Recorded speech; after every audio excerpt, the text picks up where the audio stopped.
les fondements de la vie chrétienne et les perspectives. Ce matin, nous allons voir quelques fondements de la vie chrétienne. Et avant que je puisse revenir sur le thème, j'aimerais rappeler le thème annuel. J'aimerais rappeler le thème annuel qu'on a pris. J'aimerais rappeler le thème annuel qu'on a pris. La croissance spirituelle dans la connaissance de notre Seigneur et Sauveur Jésus-Christ. C'est le thème annuel que la mission Christ est vivant a pris. Et ce thème, comme je l'ai dit hier dans notre audio d'hier, que ce thème va nous accompagner durant toute cette année 2021. Et c'est une grâce qu'on reçoit, vraiment une grâce, et je bénis le Seigneur pour ça. Ce matin, notre thème de ce matin est intitulé « Les fondements de la vie chrétienne ». Les fondements de la vie chrétienne et les perspectives. Je rappelle le thème, je répète. Les fondements de la vie chrétienne et les perspectives. Frères et sœurs en Christ, comme l'on bâtit une maison, avant de bâtir une maison, on commence par des fondements. On ne peut pas commencer une maison par le toit, c'est impossible. On commence toujours une maison par un fondement. Et même les fondements peuvent différer d'après les profondeurs et d'après la qualité du ciment.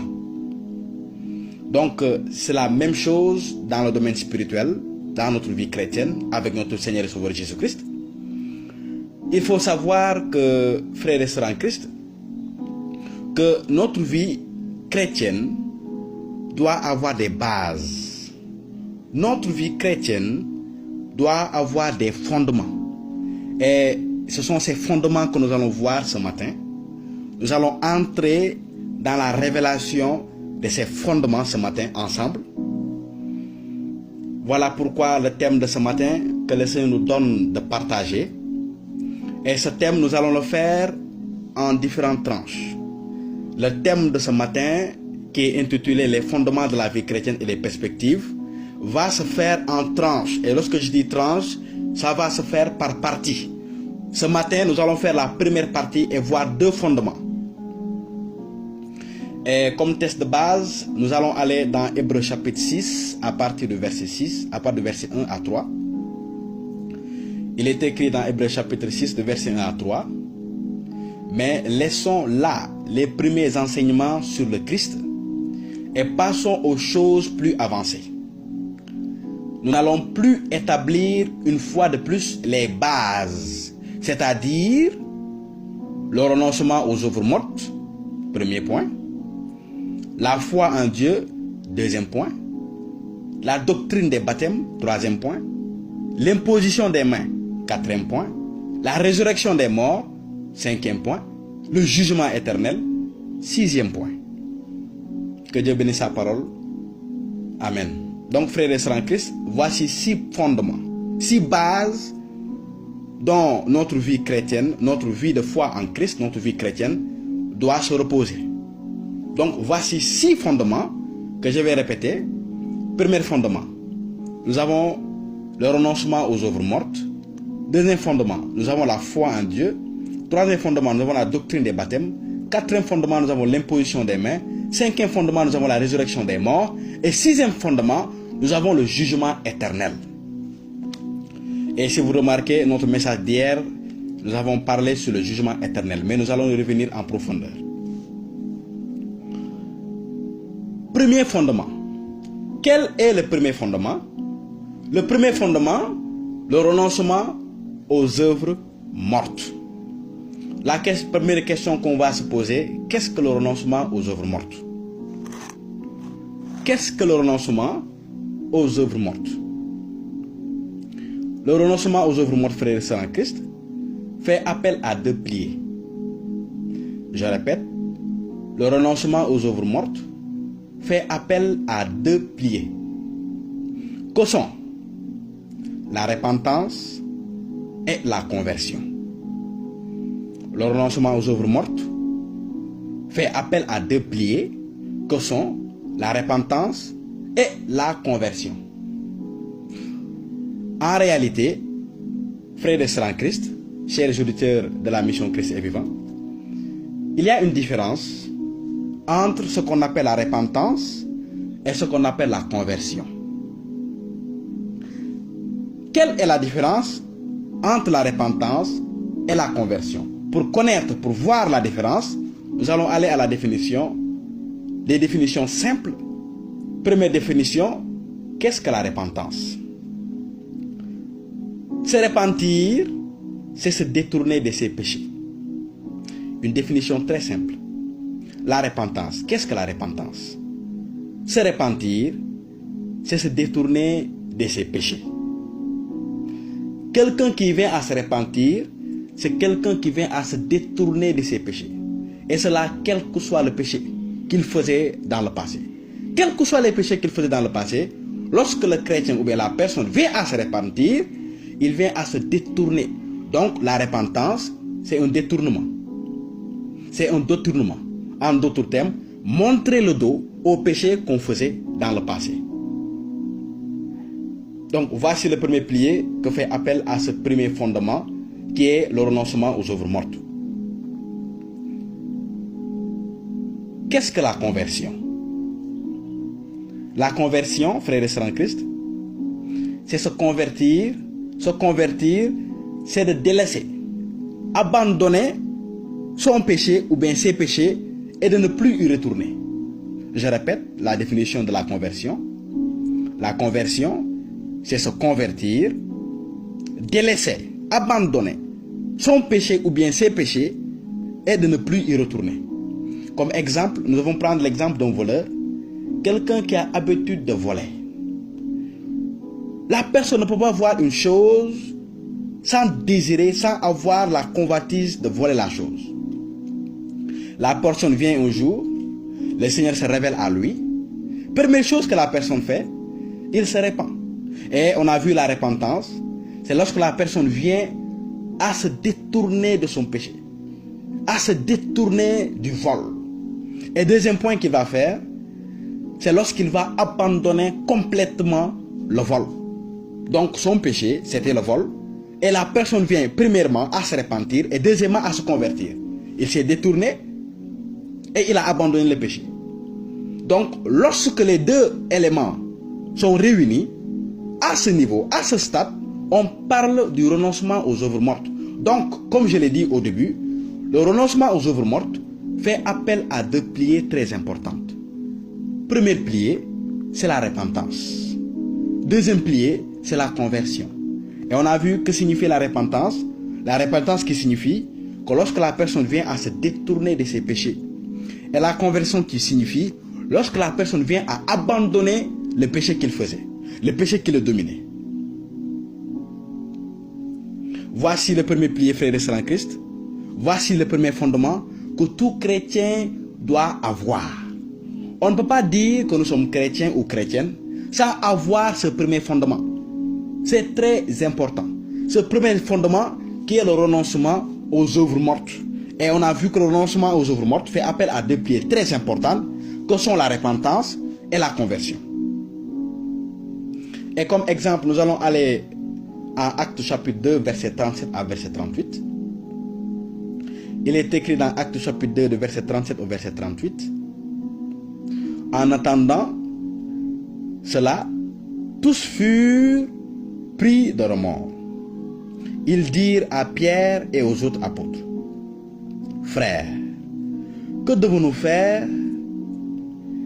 Pierre leur dit: Repentez-vous et que chacun de vous se fasse baptiser au nom du Seigneur Jésus, le Messie, pour obtenir le pardon de ses péchés.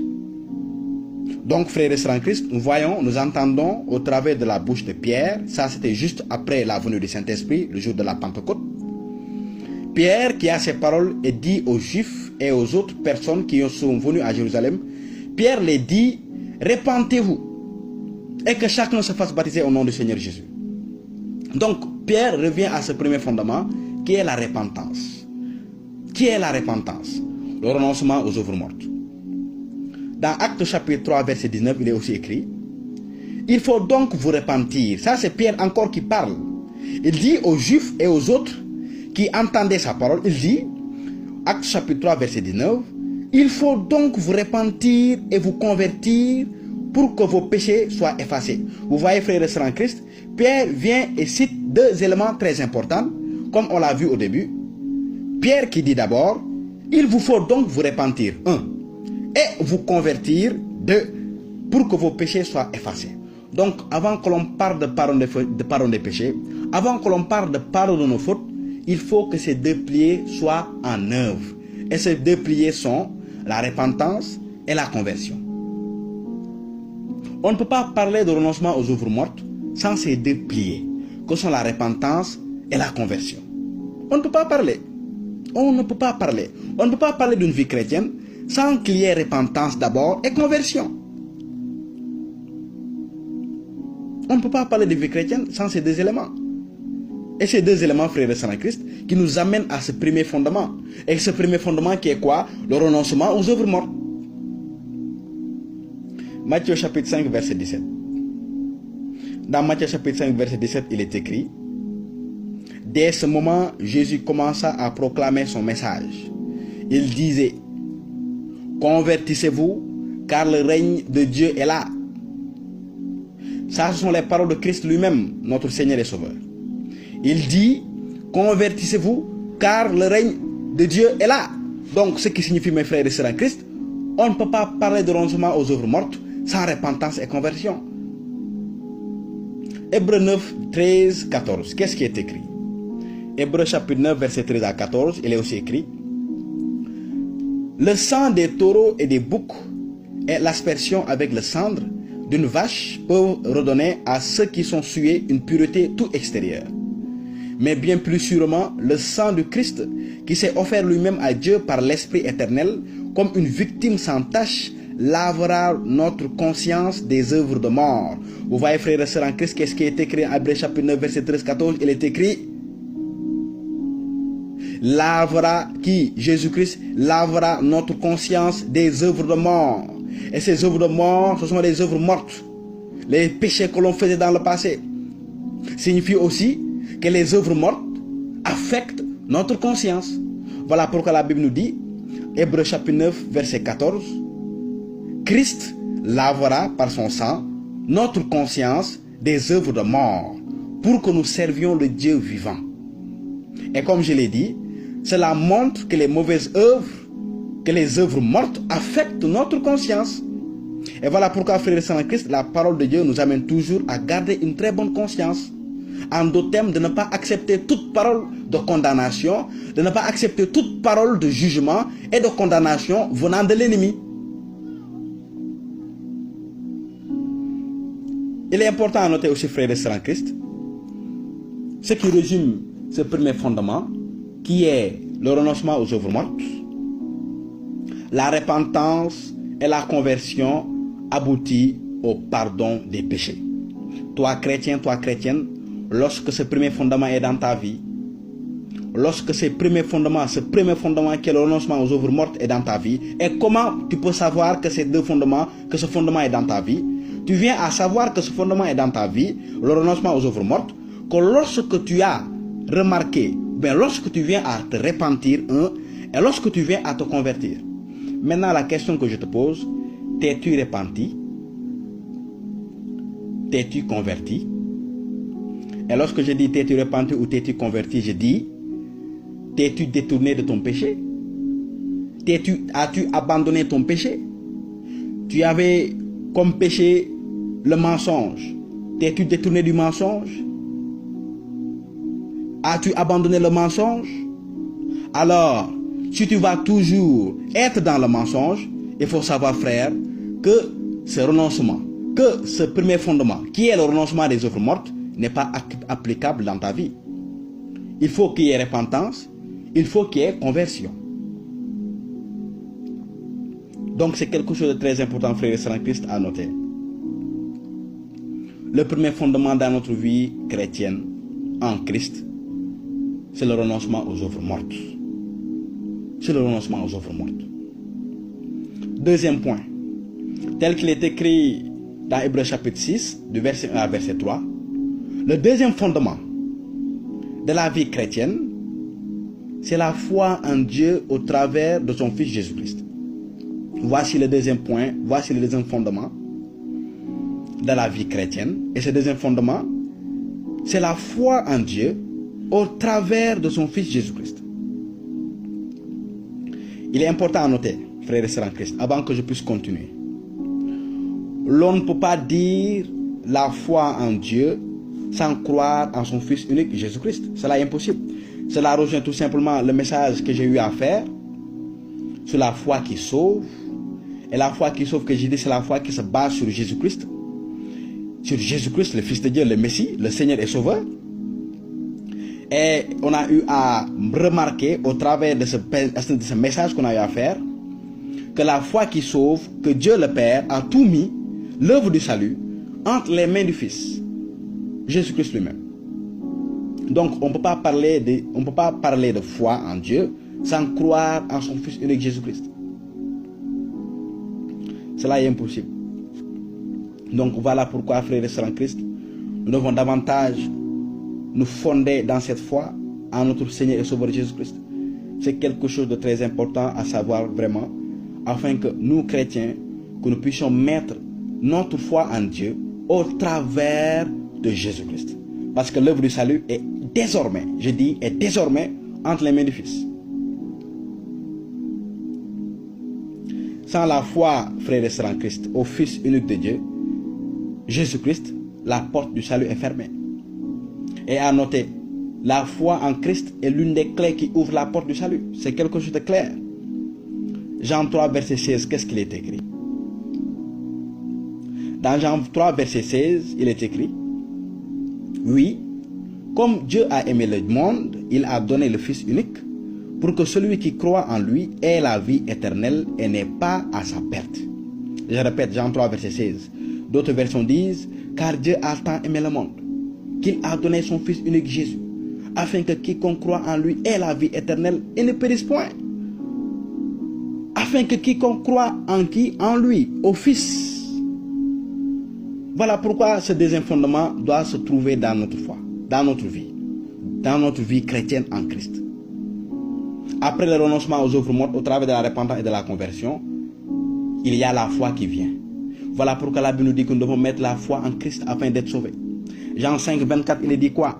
Jean 5, verset 24, il est dit: en vérité, je vous le dis, celui qui écoute mes paroles et croit en celui qui m'a envoyé vit de vie éternelle.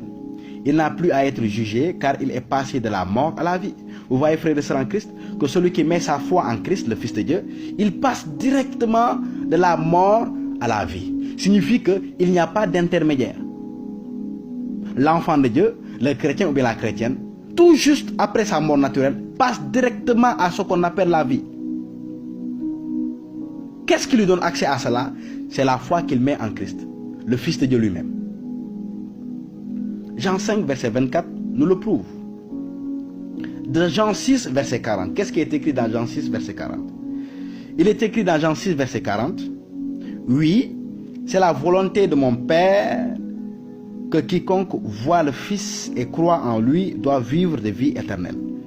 Et moi, je le ressusciterai au dernier jour. Je répète les paroles de Jésus-Christ. Oui, c'est la volonté de mon Père, quiconque voit le Fils et croit en lui.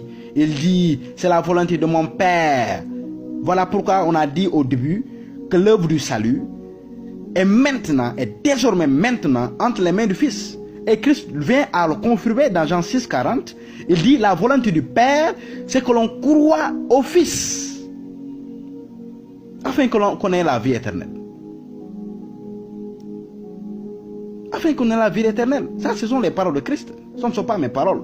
La volonté du Père, c'est que toi qui m'entends, frère, toi qui m'entends, c'est toi qui m'entends, que tu puisses mettre ta foi en lui, afin d'accéder au Père. Et je répète ces mêmes paroles de Christ qui dit quoi? Il dit que je suis le chemin, la vérité et la vie. Et nul ne vient au Père que par moi. Es-tu conscient de cette parole? On ne peut pas accéder au Père sans passer au travers du Fils. Et voilà pourquoi il va encore dire, celui qui a le Fils a le Père. Celui qui renie le Fils, renie le Père. Es-tu conscient de cette vérité? Es-tu conscient de ces vérités, frère? Toi qui entends cet audio, sœur, toi qui entends cet audio, voilà pourquoi ce matin, tu dois davantage sonder les Écritures. Tu dois davantage aspirer à cela. Dire au Seigneur, demander au Seigneur qu'il puisse te fortifier, qu'il puisse augmenter en toi cette foi, afin que tu puisses davantage t'accrocher à lui. Parce que sans t'accrocher à Christ, tu t'éloignes du salut. Sans t'accrocher à Christ, le Fils de Dieu, tu t'éloignes du salut. Tu t'éloignes du salut. Et cette grâce est disponible. La grâce est disponible. La grâce est disponible. Après la mort et la résurrection de Christ, la grâce est disponible. Ce que le Seigneur nous demande, c'est que ces fondements soient manifestes dans notre vie. Premier fondement, comme on a vu, le renoncement aux œuvres mortes. Et comment le renoncement aux œuvres mortes vient à prendre place? Le renoncement aux œuvres mortes vient à prendre place lorsqu'il y a repentance et conversion. Et qu'est-ce que la repentance? La repentance, c'est de détourner. Lorsque la personne vient à se détourner de ses péchés qu'il faisait du passé. Et qu'est-ce que la conversion? La conversion, c'est lorsque la personne vient à abandonner totalement le péché qu'il faisait dans le passé. Le péché, ce péché qui le dominait, ce péché qui le soumettait à l'esclavage. Et ce deuxième fondement doit prendre place. Ce deuxième fondement qui est quoi? La foi en Dieu au travers de son Fils Jésus-Christ. Pourquoi l'on dit la foi en Dieu au travers de son Fils Jésus-Christ? On dit la foi en Dieu au travers de son Fils Jésus-Christ, tout simplement parce que l'œuvre du salut, Dieu le Père l'a mis, l'a donné, l'a déposé entre les mains du Fils.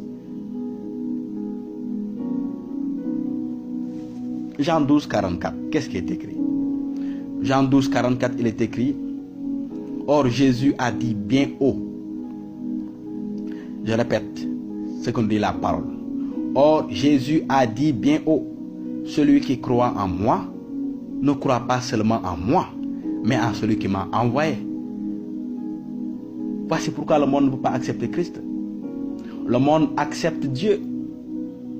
Lorsque tu dis je crois en Dieu, tout le monde est d'accord avec toi. Lorsque tu te lèves et tu as cette proclamation dans ta parole, je crois en Dieu, tout le monde est d'accord. Mais lorsque tu dis je crois en Christ, là il y a les boucliers qui se lèvent. Là il y a le combat qui commence. Parce que Jésus c'est le nom qui dérange. Pourquoi c'est le nom qui dérange? Parce que ça n'arrange pas le monde satanique. Voilà pourquoi Christ dit: à cause de mon nom, vous aurez des tribulations. À cause de mon nom, le monde va vous haïr. Et pourquoi? Parce que tout simplement, frère sans Christ, c'est le nom qui sauve. Je répète Jean 12, 44. Jean 12, 44, il est écrit: Or Jésus a dit bien haut: celui qui croit en moi ne croit pas seulement en moi, mais en celui qui m'a envoyé. En celui qui m'a envoyé. Donc, frères et sœurs en Christ, voici cette première partie que nous avons eu à faire ce matin. Par la grâce spéciale de Dieu que nous avons reçue, de faire encore ce message. Donc, voici deux fondements qui doivent être dans la vie de chrétien, dans la vie de la chrétienne. L'on ne peut pas se dire chrétien, l'on ne peut pas se dire chrétienne, l'on ne peut pas dire avoir une vie en Christ sans qu'il y ait d'abord ces deux premiers fondements. Ce premier fondement qui est le renoncement aux œuvres mortes au travers de la repentance et de la conversion. Et deuxième point, la foi en Dieu au travers de son Fils Jésus-Christ. T'es-tu repenti? T'es-tu converti? As-tu mis ta foi en Christ? Je vous laisse ces deux questions.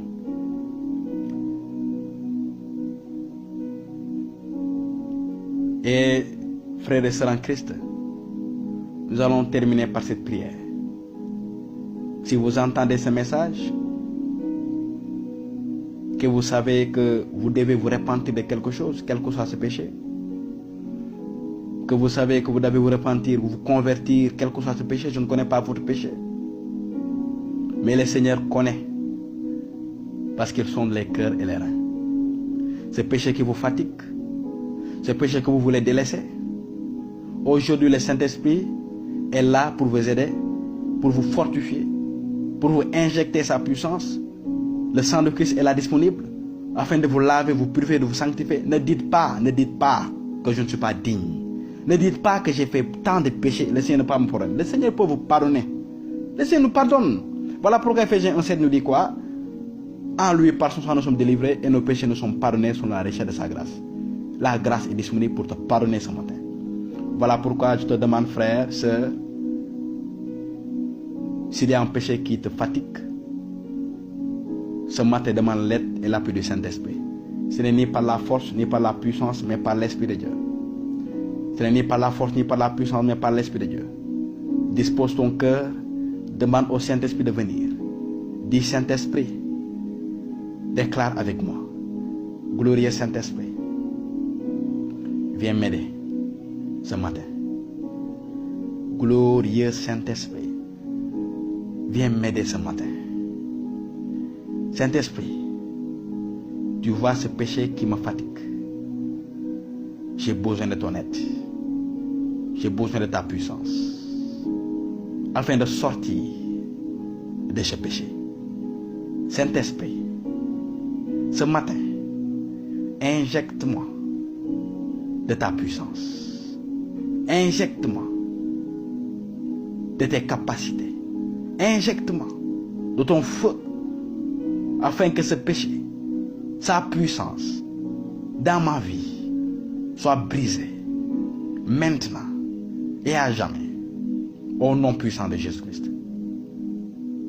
Seigneur Jésus, j'invoque ton sang maintenant sur moi, me laver, me purifier, me sanctifier de tout péché, de tout souillure, de toute iniquité. Père, je sais que ce matin, au travers du sang de Jésus, que mes péchés, quels qu'elles soient, sont pardonnés. Merci Seigneur Jésus. Maintenant, je vais prier pour vous. Glorieux Saint-Esprit. Élevez vos deux mains si vous voulez mettre votre main sur votre poitrine. Si vous voulez mettre votre main sur votre tête ou bien levez votre main en signe de point de contact. Je vais prier pour vous afin que cette même puissance qui est libérée au travers de cette onction qui dégage cette parole, au nom puissant de Jésus-Christ, soyez fortifiés maintenant. Soyez fortifiés maintenant. Dans le puissant nom de Jésus-Christ, par les clés de l'Esprit, je brise toute puissance de péché sur votre vie. Par les clés de l'Esprit maintenant, que ce soit l'adultère, que ce soit la pornographie, que ce soit l'impudicité, que ce soit l'idolâtrie, que ce soit le mensonge, que ce soit le vol, que ce soit la jalousie, la haine, au nom puissant de Jésus-Christ de Nazareth, je brise la puissance de ce péché sur votre vie maintenant, par l'autorité du nom de Jésus-Christ, par la puissance du sang de Jésus-Christ. Père, par les clés de l'Esprit, au nom puissant de Jésus-Christ de Nazareth, je détruis toute puissance de péché sur ces personnes qui ont levé leurs mains, ces personnes qui sont en train de recevoir cette injection divine, de recevoir cette puissance, cette capacité. Injecte-les maintenant, de par ta puissance qui libère, de par ta puissance qui délivre, de par ta puissance qui brise les chaînes. Reçois maintenant, recevez maintenant, recevez maintenant, recevez maintenant, recevez maintenant. Au nom puissant de Jésus-Christ de Nazareth. Rako brahila dosha brahila daka. Raka bahanda la do bashakata la balakataba. Rabahanda la do yakalabaya la kataba. Rako brahindra jwa brahila di katra bayala kata. Mandrako shabrahila di katu brahila dakaya.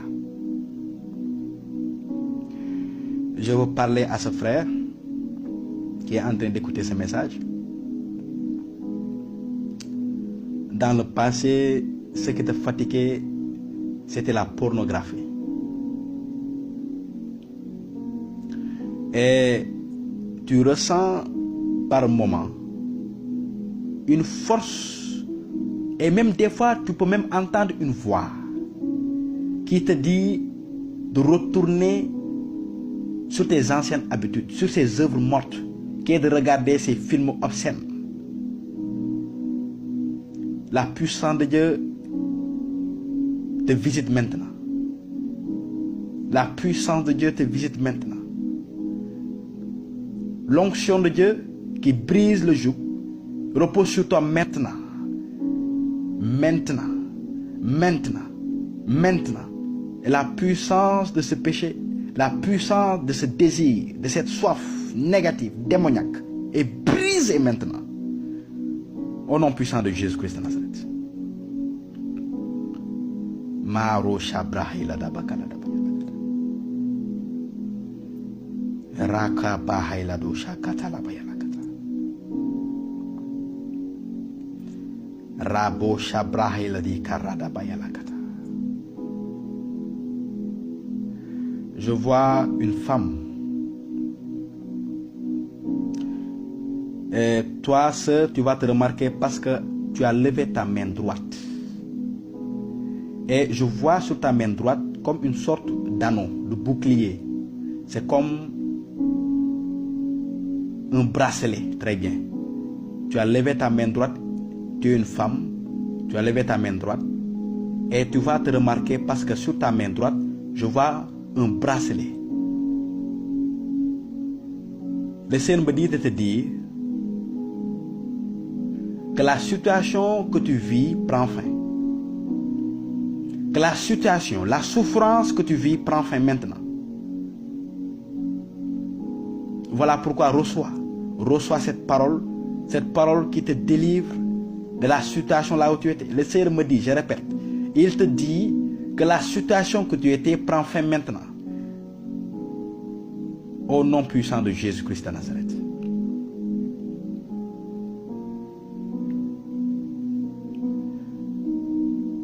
Père, dans le puissant nom de Jésus-Christ de Nazareth, nous avons prié. Ton Fils qui nous sauve. Ton Fils qui nous libère. Amen. Amen. Amen. Amen. Le message est livré par la mission Christ est vivant. Notre numéro WhatsApp pour tout contact, c'est le 00221 78 174 78 66. Ou bien appelez au 78 370 88 39. Vous pouvez joindre la mission Christ est vivant et les suivre au travers des différents réseaux sociaux, WhatsApp, Twitter, Instagram et YouTube. Demeurez tous bénis au nom puissant de Jésus-Christ de Nazareth. Amen.